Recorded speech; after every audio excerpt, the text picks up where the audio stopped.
outside of the highly tactical stuff, but today, what I'm going to share with you is a little bit of mindset stuff, and then we're going to get into some tactical stuff. The tactical stuff is not what you're going to be expecting. The tactical stuff is new. It's cutting edge stuff I've never talked about before, and you're going to love it. So keep listening to this webinar. First, let's talk about what's holding you back.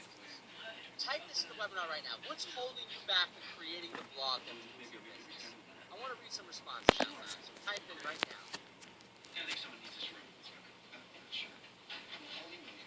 Focus, fear, web design, fear. Dictators. What dictators? Lack of focus, fear, time, fear. Let me tell you, before I get started, let's talk about this fear thing. Starting blogs. I got news for you. If you start a blog and it fails, and you don't get any readers, what's there to be scared about? Nobody saw you fail. There's no readers on the blog. So, scared of failure doesn't make any sense. You can literally fail inside of a vacuum on the internet. If you don't get any readers, you don't get any readers. That said, people are saying time, and time is a real issue. So let's talk about that. I want to share the 3 crippling beliefs that crush your blog growth. The first one is not using enough pictures of yourself. No, I'm kidding. I just have pictures of myself all throughout this webinar because I love my pictures of myself. But the first crippling belief is you think you know what you're doing. A lot of people like to say, I know what I'm doing when it comes to blogging. It comes down to this idea of simple processes and complex execution. The process behind blogging is very simple. Words after words, sentences after sentences, paragraphs after paragraphs, you press publish, you add a category, you press publish. This is how easy. The process of blogging is simple, but executing the blog post, building the blog is actually a lot harder. And there's a lot of people out there that actually believe they know what they're doing, but they don't. And it just takes me back to when I used to play chess. I don't know if you know this, but, well, you probably do know this. I'm a huge nerd. Obviously, I've played with websites in college for the most part.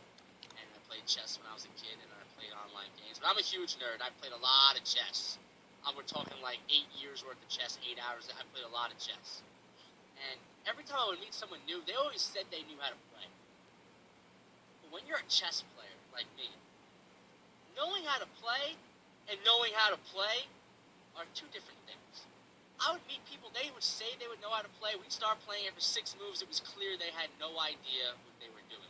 They knew how to move the pieces, but they didn't realize that there was a whole world behind the chess game that they were unaware of. They didn't really know how to play, they just thought they did. The same happens with blogging. People think they know everything about blogging because they know how to publish a blog post, add categories, and get traffic. But there's a whole world that's going on behind the blog world that makes building a blog a lot harder than it really seems. And thinking you know everything is a huge crippling belief because the people who need help the most never seek it out because they don't think they need it. It's like the people who think they're above average drivers. Everybody thinks they're above average drivers. This is like Dunning-Kruger effect. But that's what it means. So, well, Roy is the only man on earth that agrees that he's a horrible driver. It's alright, Roy. I'm a horrible driver too. I just backed up into a pole the other day. I didn't even care. Anyway, let's keep going. Here's how I do things now. Back in 2011, I was preparing to speak for a conference in addition to investing in some presentation prep materials. I dropped a couple of $1,000s on a personal trainer at the gym. I wanted to sound great and look great. I wanted to invest in myself. Look, I knew how to lift weights. I did a lot of weightlifting in college, but I knew that there was a specific result that I wanted, and I knew defaulting to an expert would help me get the result that I wanted. This is how I operate now. And even when I'm operating with something new, if I think I can invest in an expert that's going to help me get the result that I want faster, I'm going to do that. Actually, I want you to take this down. If you're in the business of info products or consulting or coaching, people don't buy your products because they want your knowledge. They buy things from you because they want what you can deliver faster than they can deliver it themselves. Does that make sense? Say yes. Randy says yes. Okay. Now, that said, I want you to remember this. When the result matters most, that's when you talk to an expert. Alright, let's get to crippling belief number 2. All I need to do is create good content. this is the biggest myth in the blog world right now. There's 164 million blogs in the world. Good content is no longer enough. If you want your blog to grow fast, you must realize it's not about the content. It's about your ability to promote that content. That means you don't have to update your blog 3 times a week. You only need to do it once or twice per month in the beginning. And that's it. So if you said time was an issue, and you felt there was no way you could create that much content, you must be thinking, hallelujah! Right? Am I right or what? Yes. Then you work on getting the content you already have in the hands of more people. Look, I want you to think about it like this. If you write a blog post and 100 people read it, there's probably another 1,000 or 2,000 people that will like that. 10,000. There's probably 1 million people who could benefit from what you just wrote. Why slave away on the keyboard writing another piece of content when you already got a piece of content that there's people in the world that haven't read yet? Why focus on creating more when you can just take what you got and use it? That's the way I like to do it. I like to create one idea, maybe every 3 months. And then I don't shut up about this idea until everybody knows it in the entire world. Does this make sense? Say yes. Roy says, yeah, baby. That's what's up. Alright, let's keep going. Now remember this chart? I want to show you a practice what I preach. Look how fast those triggers grew. Look how much content I created. 1 post in April, 3 in May, 2 in June. I might be the world's laziest blogger. The math works out like this. 2.53 posts per month and my first 26,000 subscribers. 13 months, 2.53 posts per month. I actually have over 70,000 subscribers right now, and I still average less than 3 posts per month since I started. I practice what I preach. When I create a good piece of content, I go around and make sure there's more people promoting that content. For people who are wondering how much content you need when you start a blog, it's a dumb question. You need as much content as you need. 3-4 articles, you don't need that much. So, how do you spend time on your blog? If you're spending the bulk of your time creating content and you're a new blog, you're wasting your words. You should spend more time promoting what you've got. It takes less work. You can focus on passing on the most important messages that you created. I mean, think about someone like Malcolm Gladwell. He's came out with 3 books. He's got a 4th book coming out this year. He only came out with 3, like 10,000 Hour Rule, The Tipping Point, Thin Slicing. He doesn't come up with that many ideas, but when he does, he makes sure the entire world hears his ideas. And that's why it takes him so long to make these ideas. Yeah, Claire, I know it's a typo. I actually saw this typo last night, and I didn't change that because I said earlier that I don't care about typos, and I want to practice what I preach. Alright? The second one, and this is funny that you pointed out that typo. Maybe I was setting you up, maybe I wasn't. Who knows? But crippling belief number 3. Good content requires writing skills like grammar, Hemingway-like prose, and etc. Look, I do typos like it's my job. I wish I got a quarter for every typo I did because I would be on the Forbes 400 list. That's how many typos I do. But here's the biggest misconception in the world. The most important part about building a blog is crafting your message and then making sure people know your message and understand your message. It's not about perfect grammar. It's not about great writing. What says people sit back and wait for their output to be perfect when all they need to do is just get started. Done is better than perfect. Remember, when you create content in the beginning and you've got no readers, it's not going to be perfect, but you got no readers. Nobody's going to see the mistakes. Me, I make mistakes and 70,000 people see them, and I still don't care. You know why? Because one typo in a full slide deck is not going to change this message. You're still going to get what I'm saying.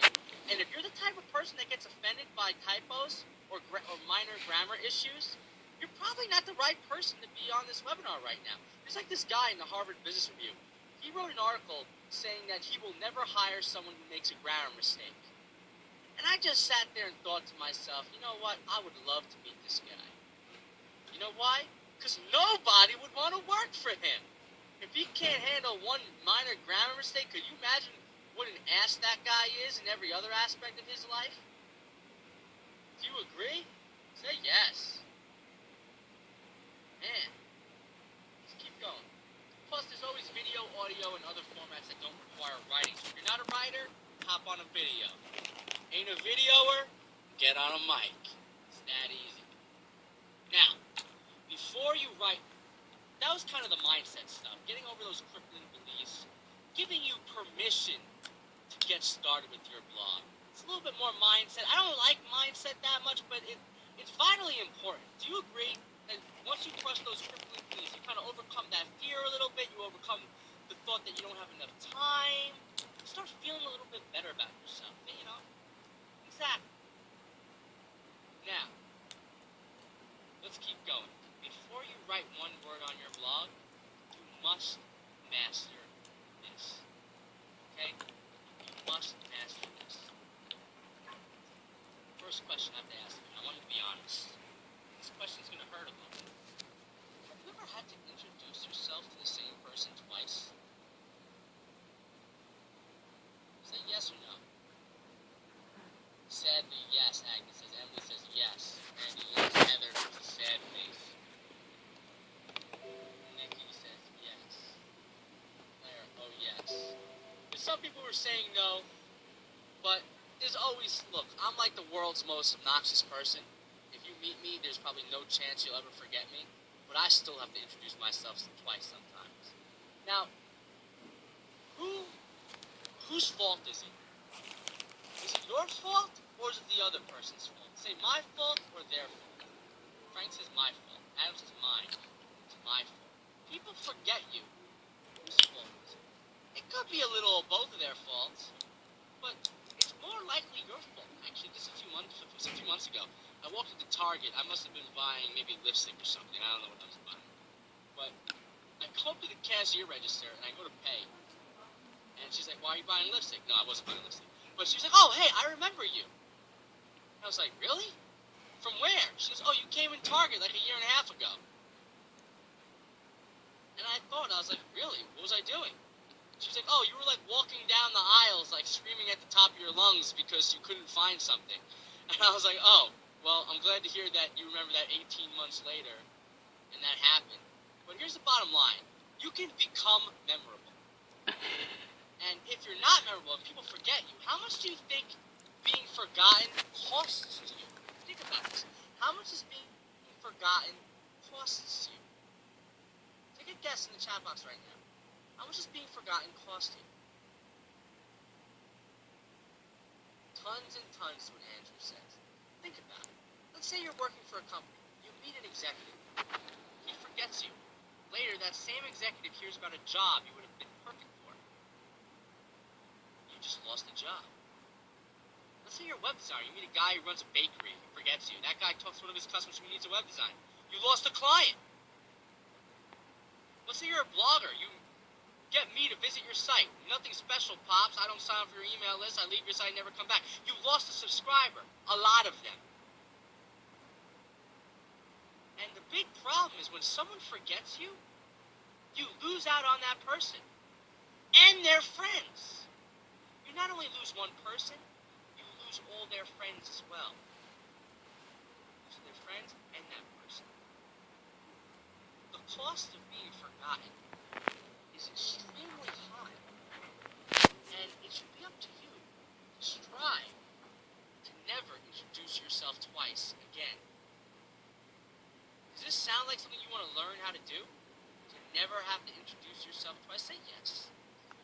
Definitely. Well, as a blogger, this is especially true. One of the best forms of traffic is a personal recommendation from a friend to another friend. Think about it. If a friend of yours sends you an email, yo, I just found this link, check it out. You can click that link, unless that friend has a virus and you know that he usually gets viruses because he's an idiot on his computer and he downloads spamware. You're probably not going to click his link. But if a friend that you know sends you a link and it looks like a real email, you're going to click that link? If a friend sends you an email? Yes. If he tells you to buy something and you got the money, you go buy it? Yes. You're going to listen to everything your friend says. The people who read your site can't remember you and your site. How can you take advantage of this traffic? You can't. And it's vital that you do.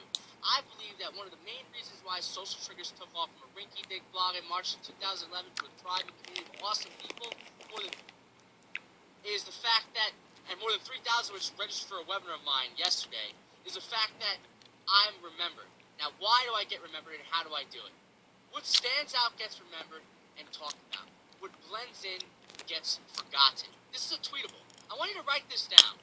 What stands out gets remembered and talked about. What blends in gets forgotten.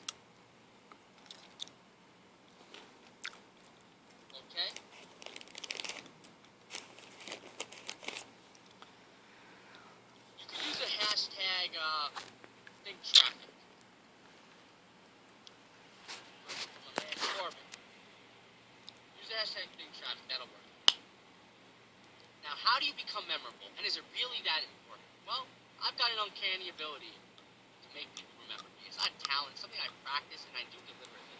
Most people who start blogs create Me Too blogs that blend in, and when they get some traffic, they retain none of it. All the conversion prowess in the world won't help you if you blend in. I already demonstrate the high cost of being forgotten. Now I'd like to share what you can do to ensure that you're not. Alright, I call this influential first impressions. 3 specific strategies for becoming memorable. And this works online, in the real world, everywhere. Okay, get started. This is called the influential first impression, the niche. When most people start their blog or their business, they often focus on doing way too much. They're scared they'll lose out. What happens is you have people who say things like, I'm a social media marketer who specializes in SEO, photography, Twitter, Facebook, and dog pictures. And sometimes I put cat pictures on my Tumblr too. And what happens? When people see that, they forget it. They group you in with, oh, that's nice, move on, nothing special, never come to your site again. This is what happens. People do this, or like, all of a sudden they'll start offering services, like, oh, web design services, and SEO, and social media marketing services, and every other service that I can think of, just because I know the definition of these services, I think I'm qualified to sell them, and I'm scared that if I don't list all the services I can sell, that I'm going to lose out on sales, and before you know it, no one buys any of your services because you gave them a list of 27 different items, none of which are that really compelling. This is a huge mistake. If you want to be memorable, you can't have 47 commas. You gotta have 1 comma, SEO, and marketing. Facebook, focus on one thing. Don't put 37 commas after how much stuff you do. And then, when you focus on a specific niche, something so small, you're scared it's too small.